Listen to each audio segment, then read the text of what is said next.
Try to remember the kind of September when... It's one of the oldest forms of theater of our time. The earliest work of opera as we know it was first performed in 1598. Now more than 400 years later, this group of actors is keeping the art alive. On day one, we get to it and we start staging the show and, building the relationships that, the audience will see.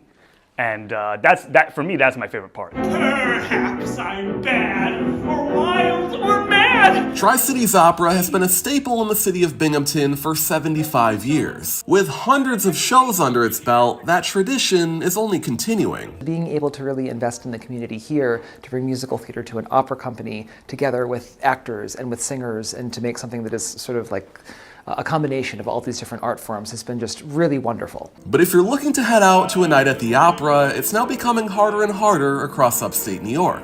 The Syracuse Opera canceled the remainder of its season and furloughed its employees following a large drop in ticket sales. Nonprofit Capitol Opera in Albany also postponed its shows following the COVID pandemic. For John Rozzoni, General Director of Tri-Cities Opera, helping this art grow is priority number one. It's incredibly important to me. I mean, sometimes working in this industry can be very hard. There are things that happen, it's a very expensive art form, and so raising the funds and resources to make these shows happen is a challenge. Tri-Cities Opera has been able to find success by taking a bit of a unique approach. Along with its performances, the Binghamton location offers set and costume rental for shows all across the country. It also offers an educational program which has helped at least one of its singers land a job performing at the Met in New York City. Part of the way we're able to do that is that we own our own facility. We have lots of square footage to store sets and store costumes and build sets and rehearse shows. We have our own theater. A unique approach that's helped keep the opera alive and thriving in the Southern Tier. And it continues to draw in more aspiring performers both locally and beyond. And in turn, I think through that wonderful